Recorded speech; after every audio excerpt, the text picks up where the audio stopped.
All right. Welcome to the inaugural edition of Carrie Connects. I am super excited to be here with my first guest, Leslie Flowers. And we have so much information that we are going to talk about today. She is an amazing guest. So many things that I've learned from her already in the short time that I've known her. You're going to get to learn more about her as she answers some of these amazing questions. So, without further ado, we are going to get started. I met Leslie from going to her podcast that she does on Mondays and Fridays. Mondays, she has a podcast at 11 a.m. Eastern Standard Time. Friday, she has a podcast Eastern Standard Time, also at 11 a.m., where she talks about mindset and concepts about thinking and growing rich, taken from the book Think and Grow Rich by Napoleon Hill, that's almost 100 years old. And so let's just get started. So before we begin, Miss Leslie, before we get into everything that you have accomplished, because there's so much, can you take us back to the version of you that really had no idea that any of this was possible? Who was that person?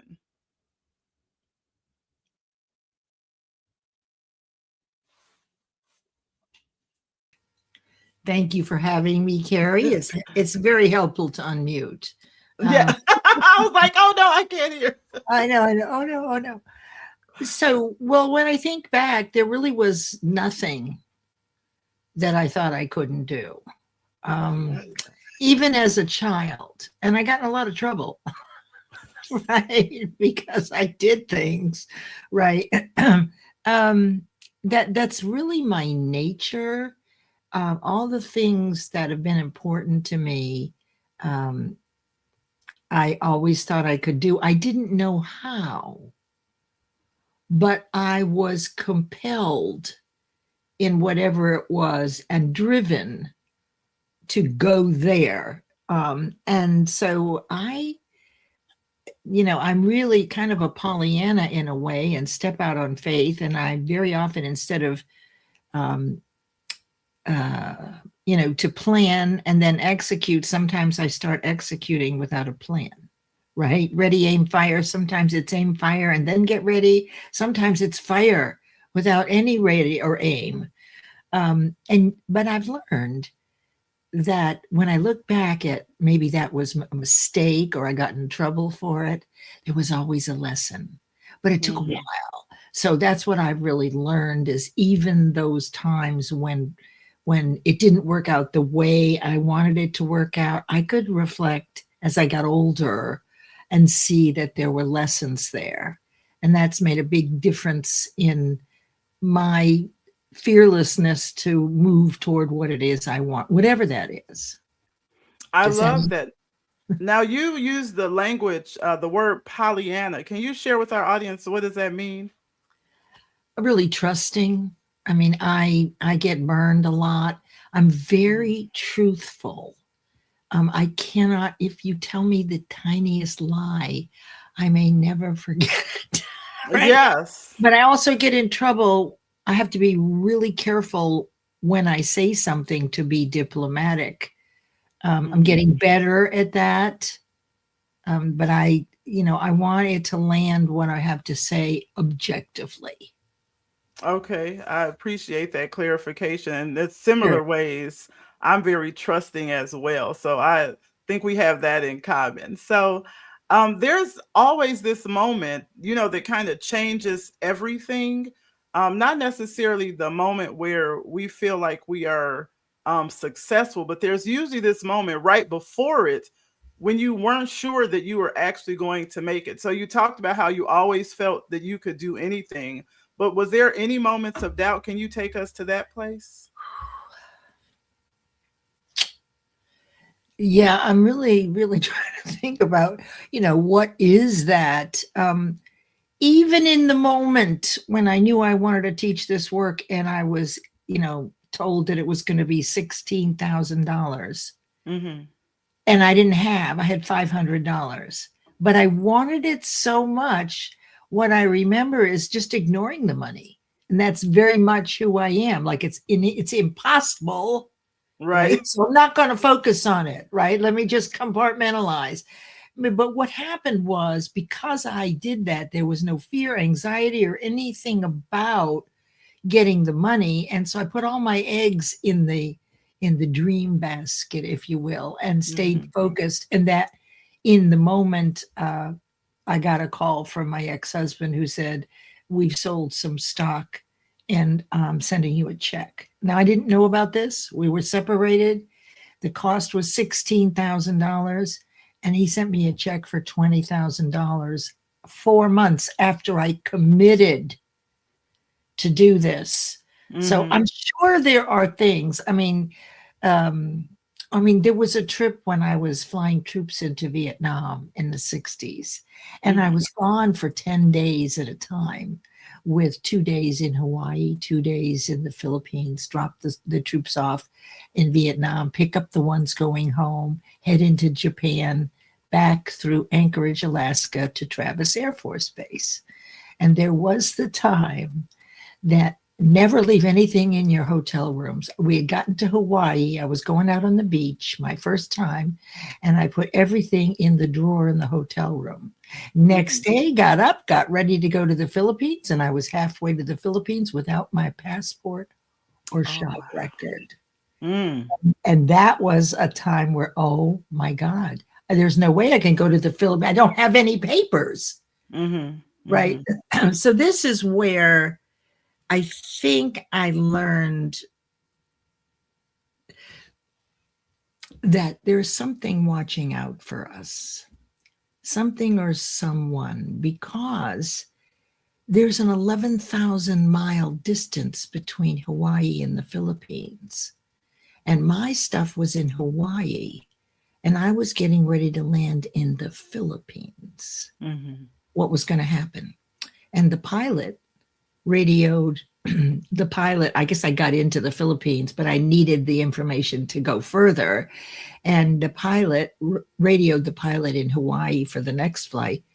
And as we traded off, the pilot gave our pilot my credentials, and we were able to take off. Wow. So almost, I'm telling you, almost everything that seemed like an obstacle, if I waited long enough, it was always better that way. Hmm.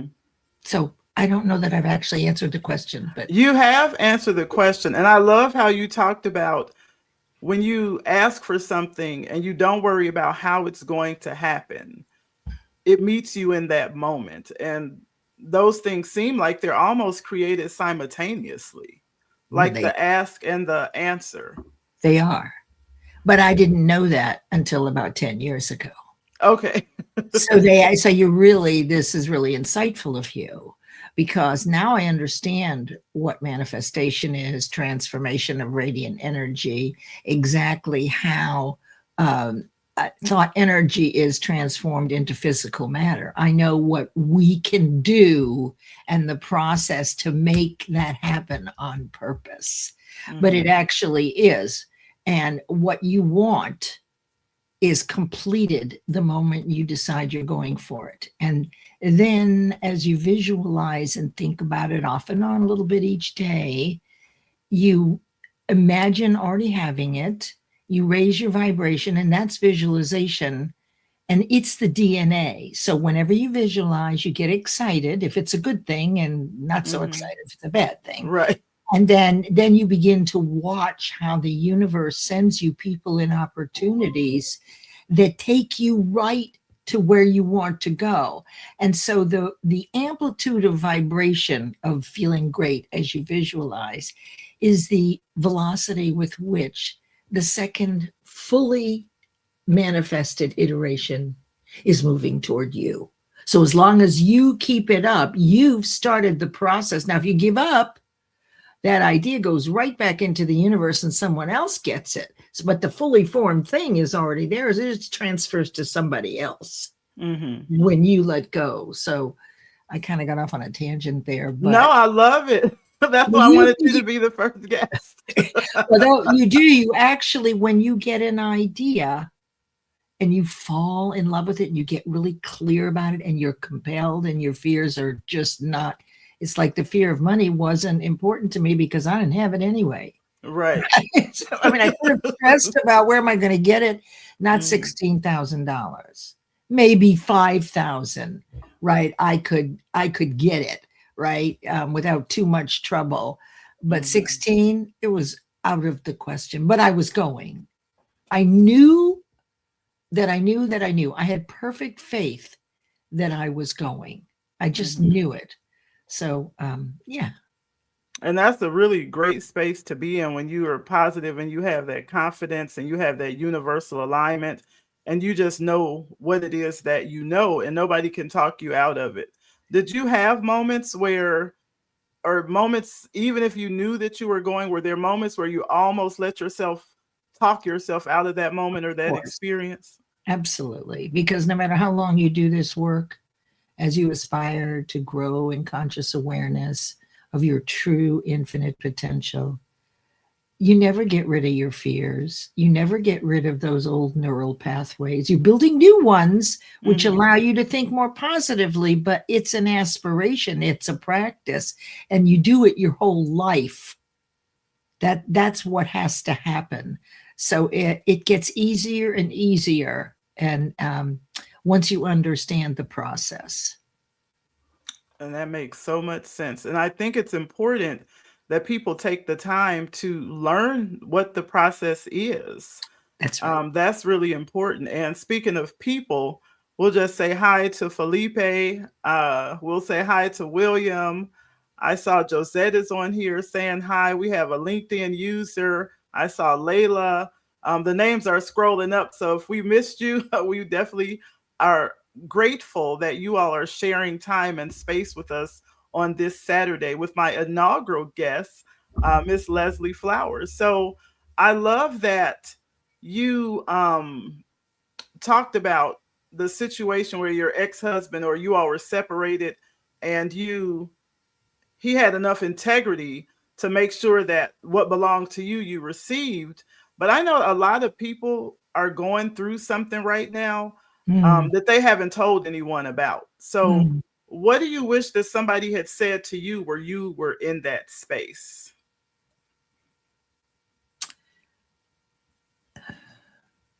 It was a very difficult space.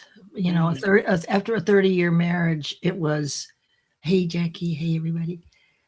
It was very difficult. And it has a lot to do with self worth. And this was not my choice, Hmm. right? I fought to keep our marriage together, but both people have to want to. And the simple fact is that he had moved on to do other things that I was Hmm. unaware of, right? Hmm. So it was really hard. Um, what was the question again? I said you didn't just survive it.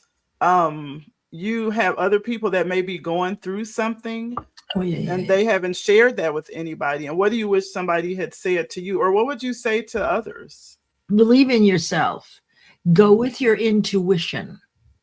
Find someone that you can share this with, like an accountability partner, someone who will be objective and honest with you, not necessarily a family member, right? A friend, someone who knows what's going on, but who will be objective. You could have a coach. There was a time when I did have a coach.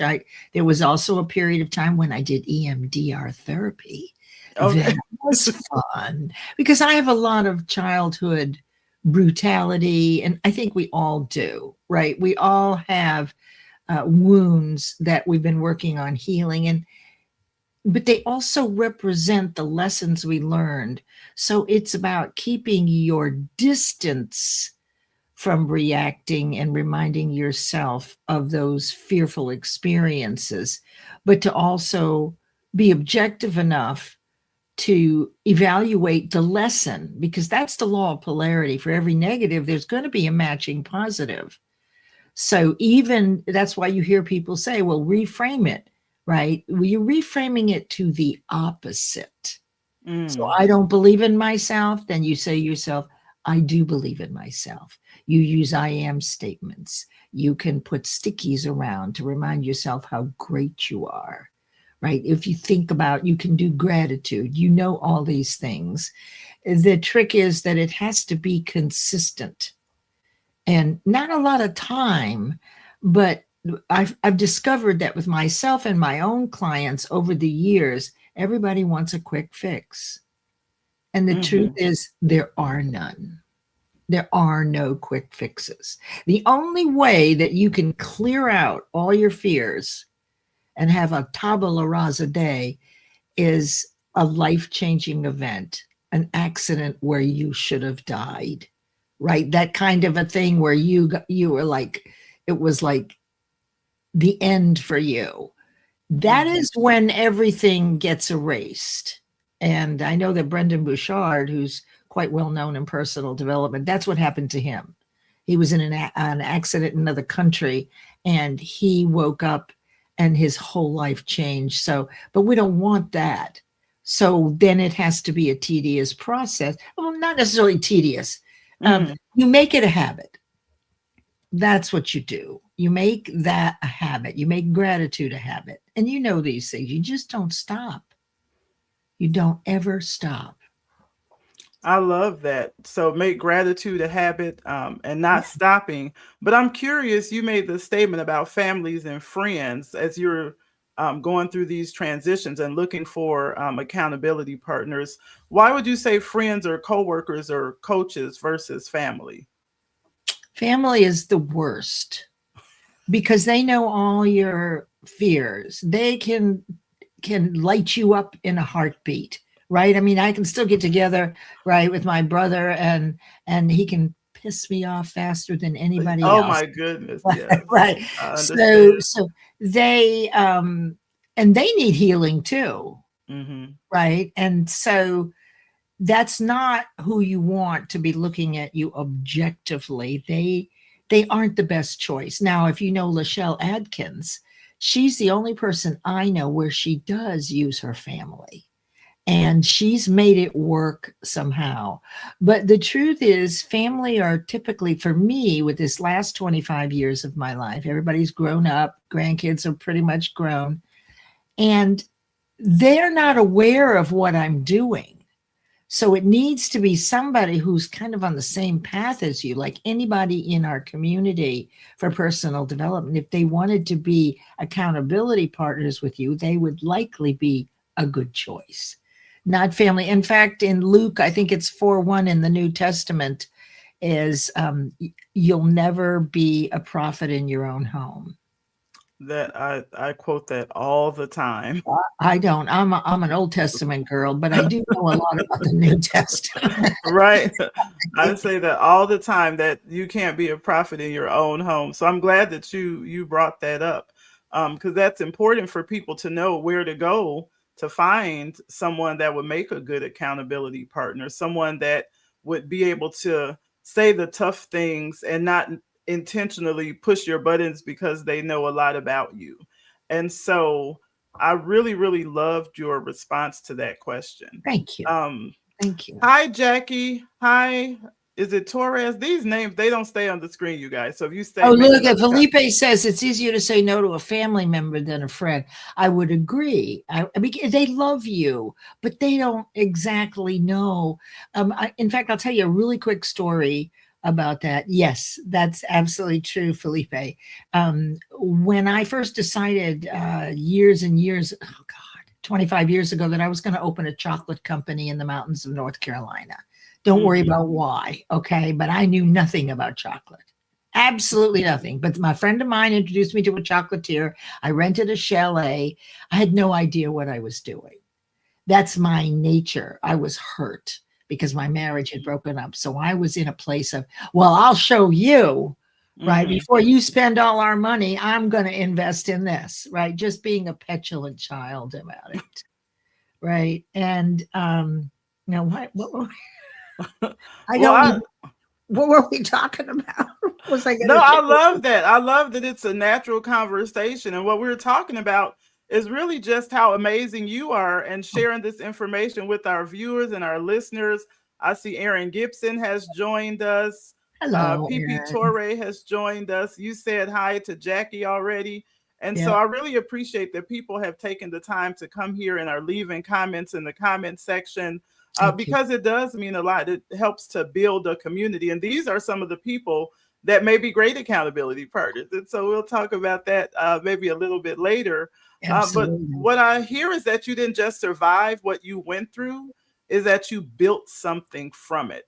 But I'm Um, curious, what did life build in you through that process that could not have been built any other way? well, I just don't take no for an answer. There are probably several people in this audience who know that about me. Um, Even if I don't know how, like I didn't know what I was doing with the chocolate company, but it was healing for me. And I just moved forward, taking 2 steps every day. And that is the beauty. Let us say a great story going to chocolate. I know. Oh, what I was going to tell you was is my kids. This was about family. Let me finish that Yeah. up. Okay.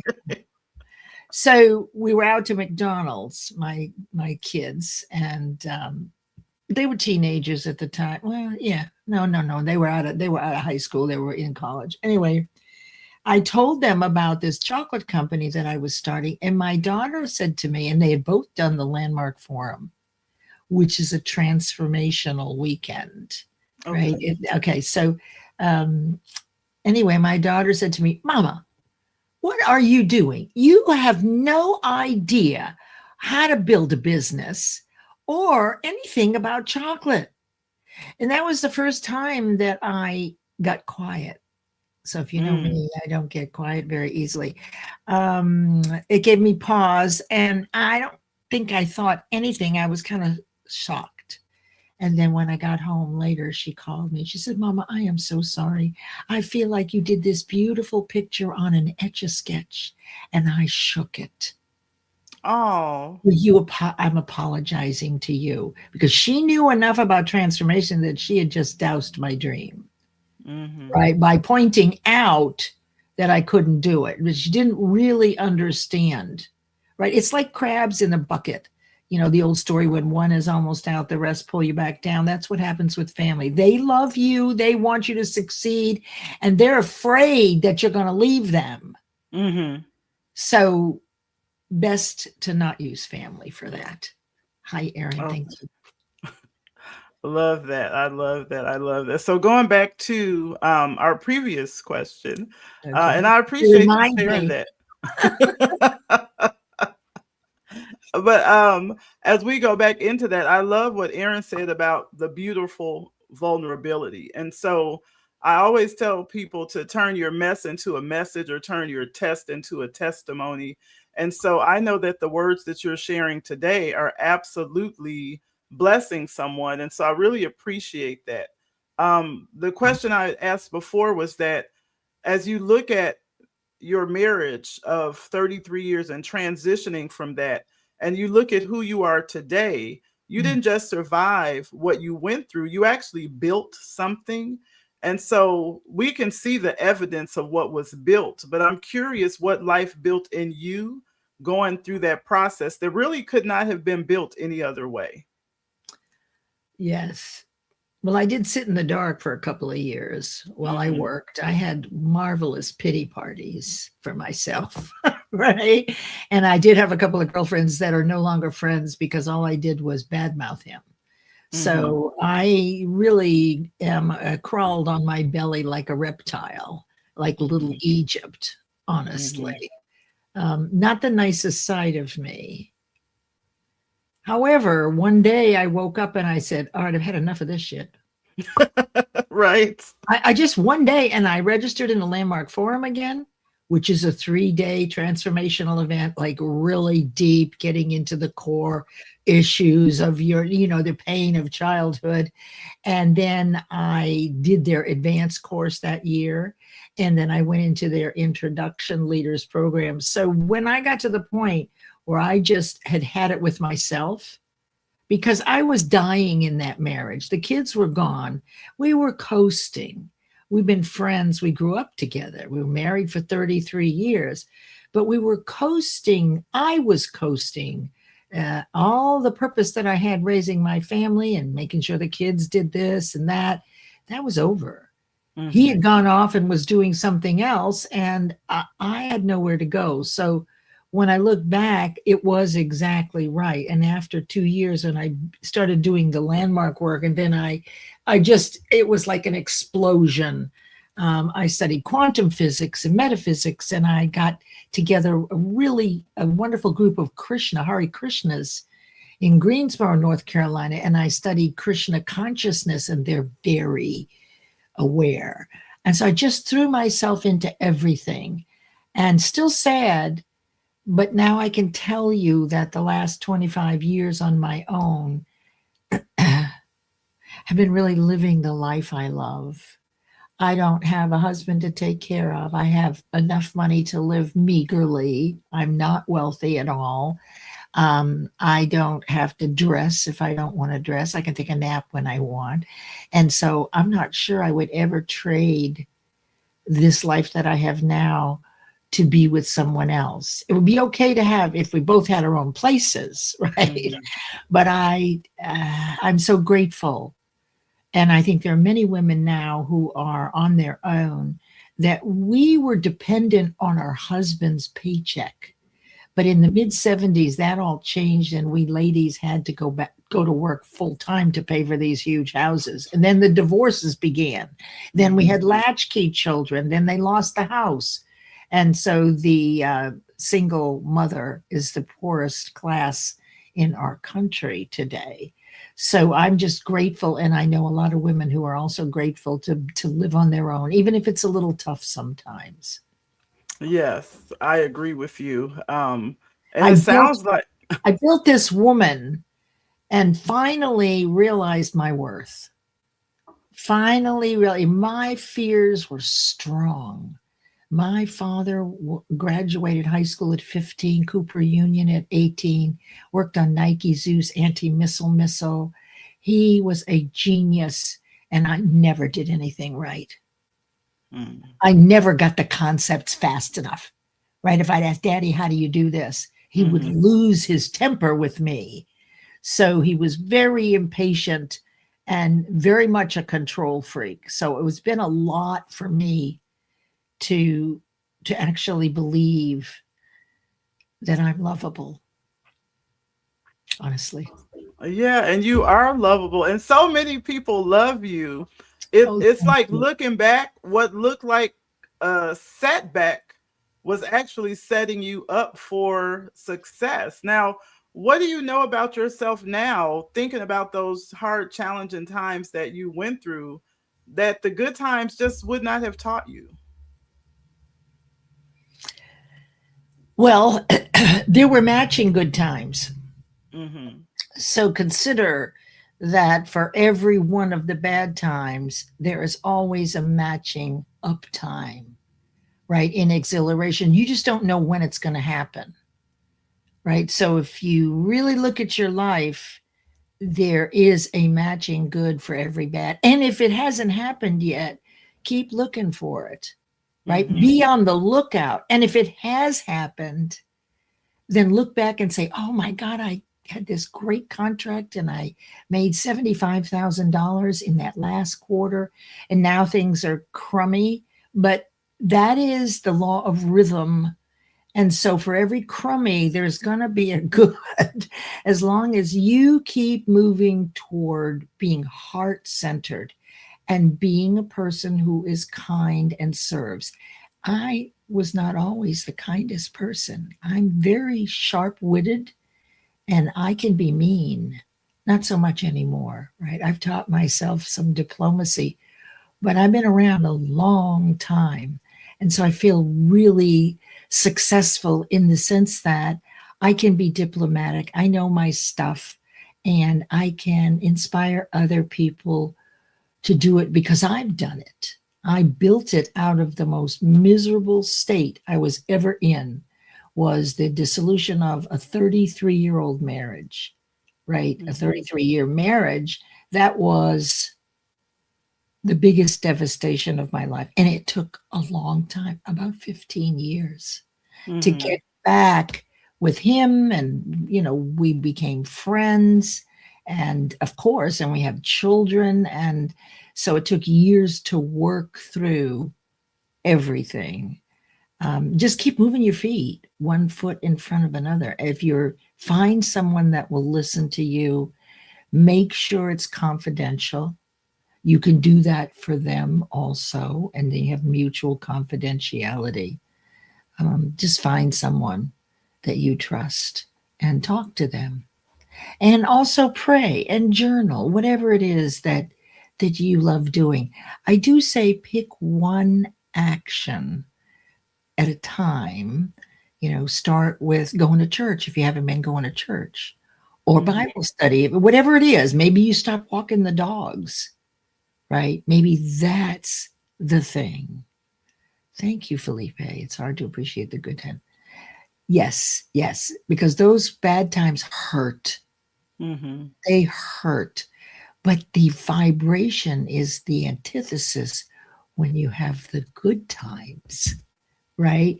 So Yes. even with Felipe is in a place right now where he had this just tremendous job and the way things work, but like he Mm-hmm. is all over. You see, someone is out there waiting for you. Absolutely. And you can't help them if you're busy with this other thing that you think you don't want to lose.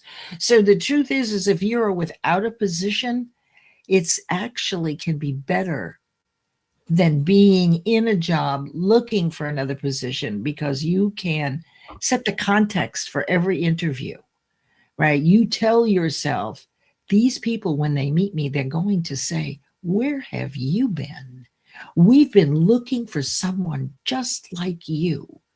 And so when you walk in, your vibration is very confident. Hello, my name is Leslie Flowers. Would you like to hire me? Absolutely, Leslie. Come Come on, on. vibration. Or you Right. could be talking to yourself in the car. Oh God, I never should have sent this resume. I just am not really qualified for it. Your vibration slows down. You walk in and say, hi, I'm Leslie Flowers. Nice to meet you. Would you like to hire me? Right. And they go, no, thank you, because they pick up on that. So you can use your thoughts to boost how you're feeling. So when you walk in, you set the context for the interview. Uh, And it's wonderful. I absolutely love that. Love that. Love that. Love that. And we had some more guests to come in. The words are so tiny, I can't see who it is on the screen. So I'm going to try and go here. Lauren, Oh, hi. um, Lachelle joined us. Camille Houston joined us. So we're saying hello to everybody. And I have one more question Yes, ma'am. before we wrap up. We really started this conversation with who you were before all of this. So I want to end with who you have become. I know that could be another 30 minutes, but I want to end with who you have become because of it. If everything that you survived and everything that you built and everything that life built in you was preparing you for a moment to speak to someone who is right where you used to be, what would you say to them right now? I would say have faith, move without knowing how, but take baby steps. Um, you're not supposed to know how it ends up. That is where faith comes in. Take the steps you know and keep moving. They say that you could climb Mount Everest taking baby steps, but you have to take the first two and get on the mountain. At that point, you'll notice that where to put your hands and feet next comes to you naturally. That is our universe loving and watching out for us. You have an energetic universe, even though we do not understand how it works exactly quite yet. The evidence, and some scientific evidence, but our empirical evidence proves that the universe and God is omnipresent. Mm, It is love, and it never depletes. There's always love. And the universe is your intuition and will not steer you wrong. The universe or God will not steer you wrong because you're not at the same level in this in awareness that our universe is. So there's nothing personal other than love and kindness. And that's who your partner is. So if you're in a place where you're feeling kind of down, you can come to my shows. Keep your mind busy with these kinds of ideas. This is developing conscious awareness. And we all have mental muscles: perspective, imagination, intuition, memory, reason, and will or focus. They're great when you practice them and they'll protect you from going down the wrong path. But if you don't practice them, they're like a muscle that's atrophied and they will not help you. But for me, those mental muscles is what we're doing right here. This is our exercise for Saturday afternoon.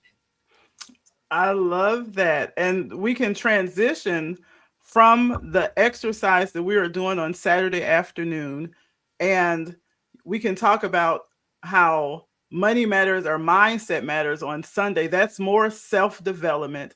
And That's then we right. come to your show on Monday at 11 a.m. Eastern Time and continue with your master teachers learning about how universal alignment and the different things that you talk about on your Monday shows, which are so amazing. All of these shows are live on LinkedIn. And so I want to encourage the audience to reach out to the people who are in the comments. Make sure that you all connect with them. Make sure that you all subscribe, follow Leslie on LinkedIn, find her on YouTube, and subscribe to that page as well. Personally, I wish we had more time. And now I'm second guessing my decision to have a 30-minute show because we're already at 36 minutes. So I appreciate you all still being here. This has been the inaugural episode of Carrie Connects. And from the bottom of my heart, thank you so much for being here. Miss Leslie, you have been amazing, amazing, amazing, amazing. And I look forward to having more conversations with you. Me too. Me too. And make it 45 minutes. I think you can fill the time beautifully moving forward. Absolutely. And I will take that advice. So, our next episode will be next Saturday, and it will be about 45 minutes. We'll see you all next Saturday. Thank you. Thank you, All right. everyone, for being here. Thank you. Bye bye.